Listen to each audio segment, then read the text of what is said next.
Bonsoir à tous, bienvenue sur Monaco Info si vous nous rejoignez. Voici les titres de ce dimanche 3 août.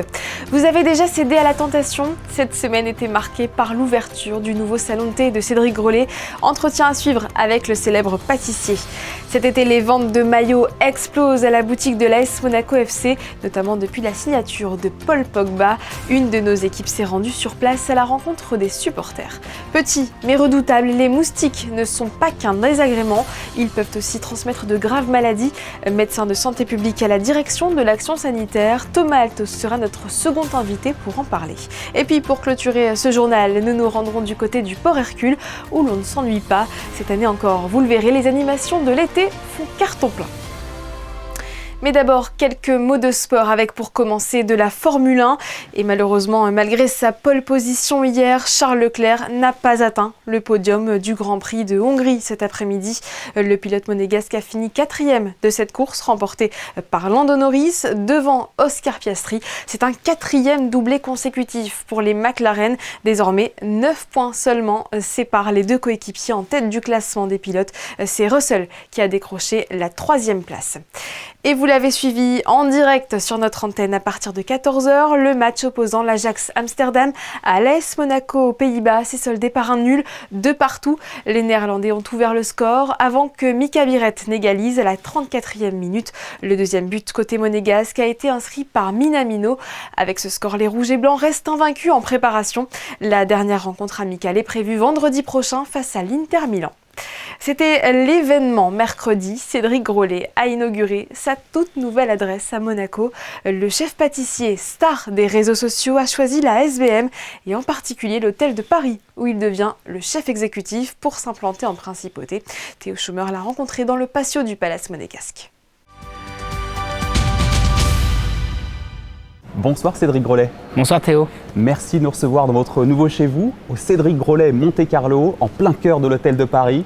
Après 3 adresses à Paris, une à Londres, une à Singapour, pourquoi avoir choisi Monaco pour vous installer dans votre nouvelle boutique? Pour nous, c'est une suite logique par rapport au développement du groupe.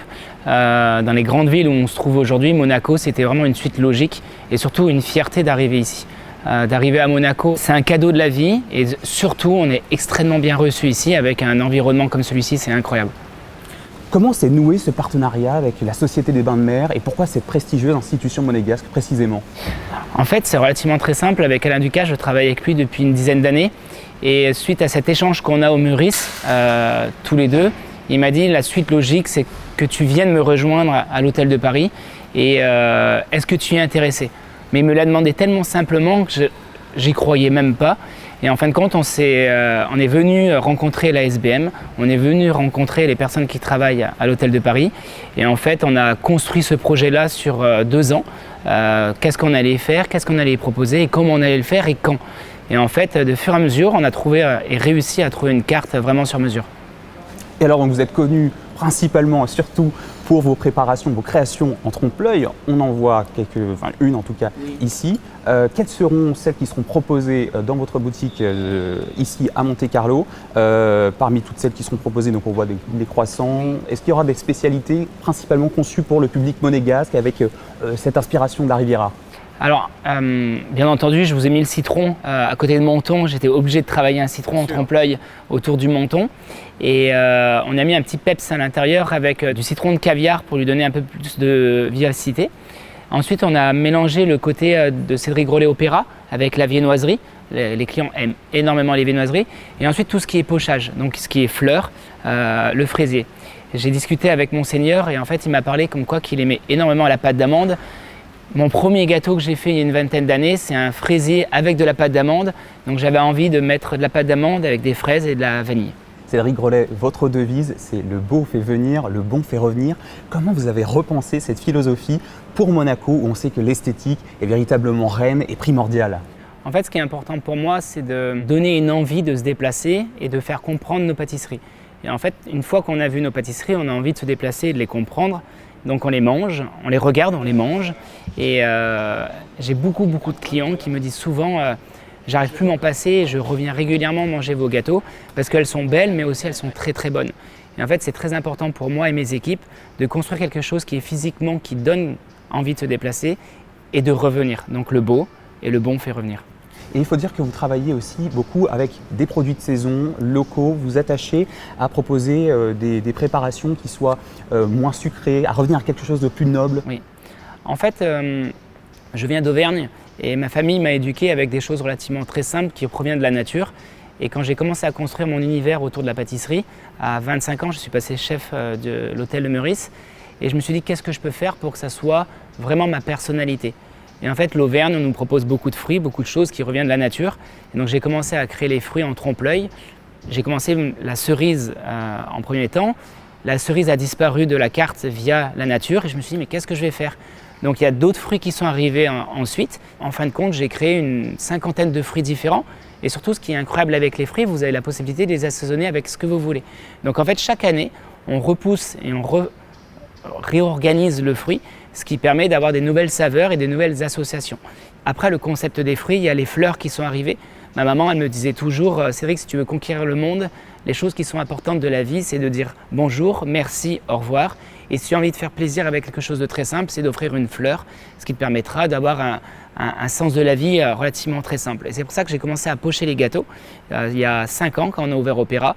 Et ensuite la viennoiserie, le croissant, il a 5 ans et je ne l'ai jamais touché, jamais modifié. En fait, même le garnir ou quoi que ce soit, je le garde relativement très simple. J'ai appris le métier de boulanger-pâtissier avec mon grand-père quand j'avais 6-7 ans. Je faisais des croissants très simples. J'ai juste tout simplement enlevé un petit peu de sucre, un façonnage différent avec des cuissons différentes, ce qui permet d'avoir des croissants comme aujourd'hui. Quelle place vous allez accorder à la Principauté de Monaco sur vos réseaux sociaux ? Quelle sera votre stratégie maintenant que vous êtes ici ? On en a beaucoup discuté en interne avec les équipes de l'ASBM et mes équipes. Je voulais quelque chose qui soit beaucoup plus fort en caractère en termes d'image. Quand on a commencé Instagram pour Cédric Grolet Monaco, je voulais vraiment quelque chose d'encore plus haut de gamme. Quand on construit une vidéo, je voulais quelque chose qui soit encore plus pur, plus élégant, plus haut de gamme par rapport à l'Hôtel de Paris. J'ai tellement de chance d'être ici à l'Hôtel de Paris, j'avais envie d'utiliser des images autres que de la pâtisserie, mais beaucoup plus hautes. Donc la première vidéo qu'on a faite, qu'on a construite, j'avais demandé l'autorisation à l'Hôtel de Paris, savoir si c'était possible d'envoler un drone. Donc je fais des pâtisseries, mais je pense aussi aux images pour communiquer là où on travaille. Et j'avais envie de montrer en fait cette architecture. On parle d'architecture de pâtisserie, mais aussi de l'hôtel qui est vraiment extraordinaire. Et je voulais allier ces deux, créativité et architecture de l'hôtel. Cédric Grolet, Monte Carlo ouvrira donc ses portes ce mercredi 30 juillet, ici même, dans le patio de l'Hôtel de Paris. Ce sera donc un salon de thé et une pâtisserie à la fois. Merci beaucoup, Cédric Grolet, de nous avoir ouvert vos portes en avant-première pour répondre à nos questions sur Monaco Info. Merci beaucoup. Merci beaucoup, c'est gentil. The Polo Experience, c'est le tout nouvel événement de polo lancé par la Monte Carlo Polo Team. À travers des rencontres sportives, le but premier est de faire découvrir cette discipline à un plus large public. Le match d'ouverture se disputait à Saint-Tropez, le premier d'une longue série à l'international. Les détails de ce concept avec Alban Gingembre et Hugo Comasa. Le sol vibre au rythme du galop, les cavaliers ne font qu'un avec leur monture. C'est cette passion que la Monte Carlo Polo Team souhaite transmettre avec ce tout nouvel événement, The Polo Experience. Une série de matchs pour faire connaître et démocratiser ce sport élitiste qu'est le polo. L'esprit d'un animal avec un humain, c'est une chose magnifique. On va amener le public à connaître ce sport, à voir la difficulté du sport, parce que c'est quand même un sport qui est très compliqué. Il faut savoir qu'on est à galon à très grande vitesse. Il faut attraper une balle qui est pas plus large de diamètre de 8 cm. Et faire connaître ce sport qui malheureusement très peu de gens connaissent, mais qui est une passion vraiment, on devient facilement addict. Regardez-moi ça, hein, comment on fait pas craquer avec ça. Justement, faisons le point sur les fondamentaux. Le polo se joue en 2 équipes de 4 mi-temps de 7 minutes 30, le mallet obligatoirement dans la main droite pour taper la balle. À chaque mi-temps, les joueurs changent de cheval et à chaque but, le terrain s'inverse. Un sport complexe. Le plus important, c'est savoir monter au cheval et avoir une très bonne équitation. Le contrôle de la balle aussi, avec le mallet, c'est très compliqué. Surtout quand on est en train de galoper et surtout avec un terrain qu'il peut y avoir des trous partout, donc ça peut changer la condition du jeu très facilement. Moi je pense que Monte Carlo Polo Team ce qui nous a permis de pouvoir gagner plusieurs événements de polo, c'est surtout par cet esprit d'équipe qu'on a, parce qu'on s'entraîne toujours ensemble. À part le polo, on va courir ensemble, on fait de la boxe, on est très concentrés à gagner nos matchs, nos événements. On a un coach qui nous suit depuis plus que 10 ans et c'est comme une grande famille. Le polo est un sport qui trouve son origine en Argentine. Les chevaux sont des poneys d'Argentine, une race réputée pour son agilité et sa vitesse. Ici, le groom prépare les animaux. Les bêtes sont soignées comme des athlètes. Je suis né dans une ferme à Córdoba, province de l'Argentine, avec mon père, on a travaillé toute la vie avec les chevaux. Et les chevaux polo, je les trouve tellement sensibles, tellement intelligents. Scuderie, les personnels, les gens qui s'occupent des chevaux tous les jours, les matins, les nourrir, les entraîner, les préparer les bétos. Et il y a pas mal de gens derrière un joueur de polo. Ça a permis de nous relationner avec plusieurs personnes, beaucoup de choses qui donnent la vie du polo. The Polo Experience, c'est donc une série de rencontres sportives pour faire briller le polo et les couleurs de Monaco. Les prochains matchs sont prévus aux États-Unis, en Espagne et à Dubaï. À terme, le but est d'organiser un tournoi découverte à Monaco. Cet été, le mercato de l'AS Monaco FC n'est pas passé inaperçu. Le club a déjà réussi à attirer notamment Paul Pogba et Ansu Fati, de jolis noms qui impactent forcément les ventes de maillots. Frédéric Elion et Alexandra Marangoni se sont rendus à la boutique officielle Promenade Honoré 2 pour rencontrer les supporters. La Ligue 1 reprend dans moins de 3 semaines et tous les supporters de l'AS Monaco ont hâte de voir leur équipe débuter face au Havre samedi 16 août. Quels maillots porteront-ils fièrement au stade Louis II et quelle tunique s'arrachent les touristes? Vous allez le voir, la Pogba Mania est déjà bien présente. J'ai vu le nouveau maillot extérieur qu'ils ont sorti et je le trouvais beau. Et puis en plus, Pogba qui signe à Monaco, c'est pas tous les jours quand même, qu'on a un joueur de ce niveau-là. Donc voilà, j'ai voulu marquer le coup pour un joueur comme ça. Et voilà, ça explique pourquoi j'ai acheté son maillot. I bought a jersey for my son in a size. He's a fan of Paul Pogba, and so this is perfect for him. Where do you come from? I come from Germany. Okay. Alors ce choix-là, c'est un choix de cœur et puis d'années de passion du club. On est natif de la Somme. Ça fait plusieurs années que je supporte l'AS Monaco. J'ai fait le déplacement à l'époque à Kaltenkirchen. Je trouve qu'il a marqué le club, ça fait longtemps qu'il est là, puis qu'il faut le remercier aussi, donc je pense que c'est important de mettre aussi les anciens et pas que les nouveaux. Parle-nous de ton histoire de supporter. Pourquoi l'AS Monaco alors que ton papa m'a dit que vous n'étiez pas originaire d'ici? Parce que papa supporte beaucoup Monaco depuis que je suis toute petite et puis on vient en vacances à chaque fois ici, donc Monaco depuis toujours. Il t'a refilé le virus alors? C'est ça. J'étais de passage à Monaco et donc je me suis dit pourquoi pas venir acheter un maillot Pogba à la boutique. Pourquoi Pogba? Grand joueur français, donc voilà, ça fait toujours plaisir d'avoir des grands Français qui signent dans des beaux clubs ici. Même si je ne suis pas supporter de Monaco, je suis supporter du PSG, c'est quand même Pogba. Tout le monde attend donc les grands débuts du champion du monde français avec le maillot monégasque sur les épaules. Et en cette période estivale, gare aux moustiques. Au-delà d'être incommodants, ces petits insectes peuvent être très dangereux pour notre santé lorsqu'ils sont infectés. Quelles maladies peuvent être transmises? Comment s'en prémunir? Thomas Altos, médecin de santé publique à la direction de l'action sanitaire, est en duplex avec nous pour nous éclairer. Bonsoir docteur. Bonsoir. Pourquoi les moustiques représentent-ils un enjeu de santé publique aujourd'hui, notamment en France et en Europe? Les chiffres sont en augmentation? Pendant très longtemps, les moustiques ont été perçus comme une nuisance. Et il est très important que la population comprenne que le message n'est pas tant lié à la nuisance des moustiques qu'à la capacité des moustiques à être un vecteur de maladie. Ça veut dire qu'il faut considérer les moustiques finalement comme un vecteur qui transmet des maladies d'un individu à l'autre. Et il est très important que les mentalités changent et que l'on puisse comprendre, notamment en Europe, dans des pays comme le nôtre, à Monaco, où finalement les moustiques sont en train de devenir un vecteur de dissémination de maladies qui étaient autrefois limitées à des pays tropicaux. Et quelles sont justement les principales maladies transmises par les moustiques et quels sont les moustiques les plus concernés? On entend beaucoup parler du moustique tigre, par exemple. Le premier moustique tigre a été détecté à Menton en 2004. Et en une vingtaine d'années, il est devenu le moustique majoritaire sur l'ensemble du continent européen. C'est vous dire que sa propagation a été fulgurante et nous sommes actuellement sur une espèce qui s'est parfaitement adaptée à nos régions et qui devient et est l'espèce dominante actuellement. Et quelles sont les maladies qu'il transmet ? Malheureusement, les maladies qu'il transmet sont des maladies pour lesquelles il n'existe pas de traitement. On parle des virus les plus fréquents, qui sont les virus de la dengue, les virus du Zika, du West Nile, mais également d'un virus dont on a entendu parler très récemment, malheureusement, qui est le virus du chikungunya. Pour rappel, il y a eu environ 33 000 cas à La Réunion depuis le début de l'année, et finalement, de nombreux cas ont été importés dans nos régions et se sont même développés de manière autonome dans nos contrées.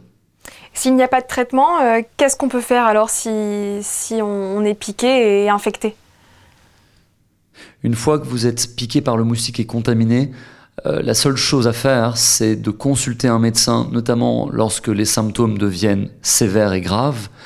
Et l'action est plutôt préventive. Et c'est tout l'enjeu. Faire comprendre à la population que les mesures préventives sont importantes. Mais vous savez, si l'on n'explique pas suffisamment clairement les risques encourus, les mesures préventives sont difficiles à accepter. Et donc c'est notre rôle de faire comprendre les risques potentiels encourus. Et quelles sont les stratégies de lutte actuellement utilisées par les autorités pour contrôler les populations de moustiques ? Il existe plusieurs outils. Je citerai dans le désordre la lutte mécanique qui consiste à s'assurer qu'aucune eau stagnante sur la voie publique n'est présente. La lutte chimique qui consiste à dispenser des larvicides, c'est-à-dire des composés chimiques qui détruisent les larves de moustiques. Mais finalement, on sait que 80% des larves de moustiques sont chez des particuliers.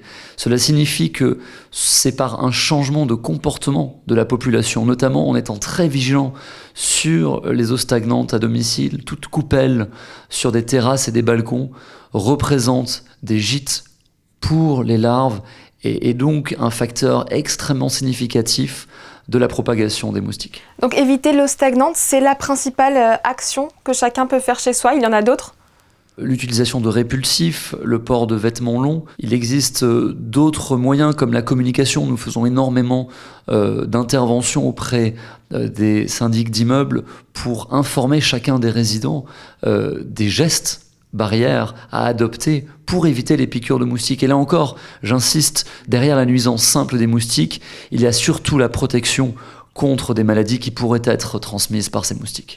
Où en sommes-nous aujourd'hui ? Est-ce qu'il y a un risque réel d'épidémie de dengue, par exemple ? Vous la citiez tout à l'heure.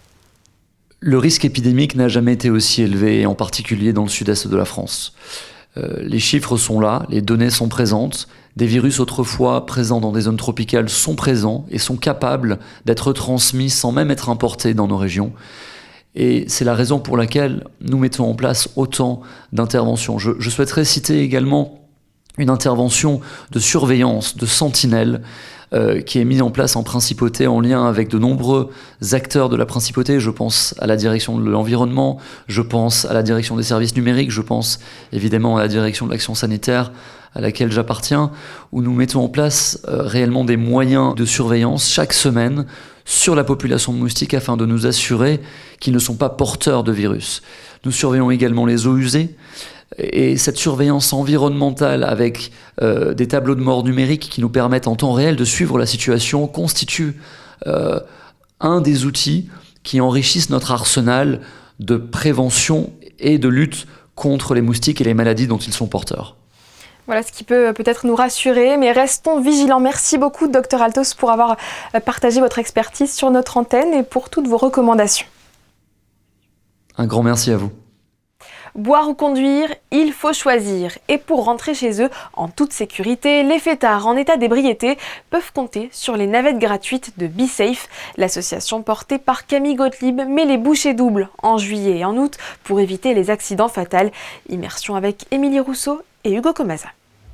C'est une initiative qui s'inscrit pour une route plus sûre. Créée en 2017 par Camille Gottlieb, BeSafe Monaco vise à prévenir les accidents liés à l'alcool au volant, la première cause de mortalité sur la route. L'année dernière, c'est des accidents surtout qui ont choqué parce qu'ils étaient très impressionnants, autant au niveau du nombre de décès et au niveau aussi matériel, où ils ont vraiment choqué la population de la Principauté et même autour de la Principauté.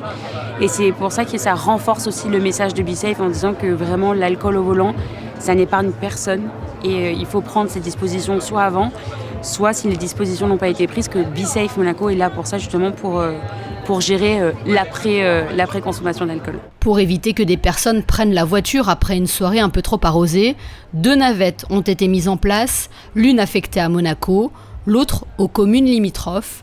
Une alternative simple, gratuite et surtout qui peut sauver des vies. Alors on a en place un numéro de téléphone qui est sur les réseaux sociaux de BeSafe. Les clients nous appellent directement, on reçoit l'appel, on demande où se trouvent les clients. On peut leur dire approximativement une durée de temps dans laquelle on va arriver. Et voilà. Durant l'été, les rotations s'effectuent 6 jours sur 7, de minuit à 5h du matin. On a commencé donc le 1er juillet. Là, on est actuellement à peu près à 230 personnes. Donc là, on est vraiment en début, donc le 1er juillet. Après, je pense qu'on va essayer de monter un peu plus. Comme l'année dernière, par exemple, on avait fait à peu près dans les 700-800 personnes ramenées. Donc voilà, donc je pense qu'on va réussir à atteindre encore plus de personnes cet été. Une action donc concrète pour une route plus sûre, sans gâcher la fête. Dans sa démarche, BeSafe peut compter notamment sur le soutien de la Société des Bains de Mer et du Twiga. C'est le passage obligé des grandes vacances, surtout pour les familles. Parcours Ninja Warrior, karting, trampoline, le Port Hercule a fait le plein de manèges et autres stands de jeux et de gourmandises pour le plus grand bonheur des touristes et des locaux. Théo Schumer et Camille Caloni nous embarquent pour une visite pleine de sensations. Encore et toujours là, à la même période, les animations d'été séduisent les résidents et les touristes de passage en Principauté. Surtout les enfants, première cible de ces activités, comme avec cette petite promenade sur l'eau, les petits terrains éphémères installés par l'AS Monaco, ou pour les puristes, le traditionnel carrousel. Mais le Port Hercule a aussi ses best-sellers, à commencer par le mini-parcours Ninja Warrior, inspiré du célèbre jeu télévisé et réinventé par un connaisseur. Ce fameux jeu a été créé par monsieur Thomas Ballet, qui a été le premier vainqueur de Ninja Warrior, de la saison 2. Il a eu ensuite l'idée de créer cette activité pour les enfants. Et ça fait maintenant un peu plus de 6-7 ans qu'il fait ça et il bouge un peu partout en France. La petite particularité ici, comme on peut le voir à la différence de l'émission télé, c'est que déjà il n'y a pas de Denis Brognard, on n'a pas d'eau. Et en plus de ça, c'est beaucoup plus adapté, moins haut, pour pouvoir faire venir les enfants, qui est le cœur de cible de l'activité ninja à l'heure d'aujourd'hui. Un peu plus loin, une autre activité ne passe pas inaperçue, le Crazy Kart, une forme de karting un peu particulière. Alors la différence avec un kart normal et une voiture, c'est qu'il n'y a qu'une seule pédale.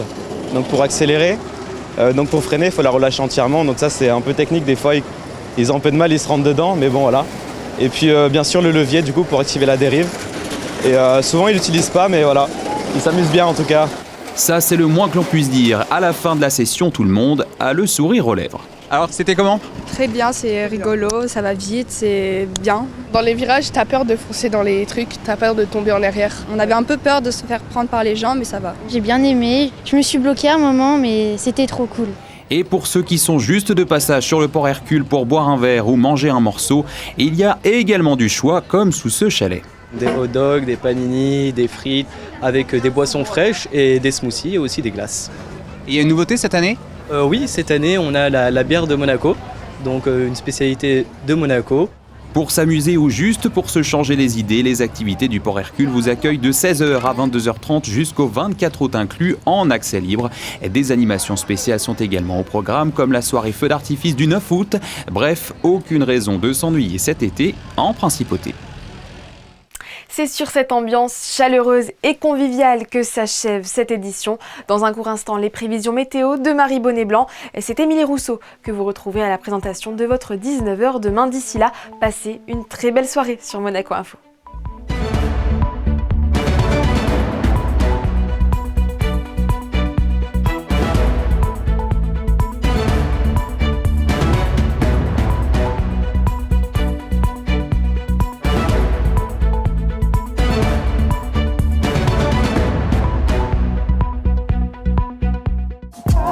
Retrouvez la météo avec Maya Bay, le restaurant référence thaï japonais de Monaco. Bonsoir à tous, je suis ravie de vous retrouver afin de faire le point sur le temps de ce début de semaine. Le ciel sera couvert toute la journée de demain avec quelques nuages. Côté température, il fera 26 degrés le matin et 27 degrés dans l'après-midi. On souhaitera également une très belle fête à tous les Jean-Marie, une occasion de trinquer en ce 4 août, la journée mondiale de la bière. C'était la météo avec Maya Bay, le restaurant référence thaï japonais de Monaco.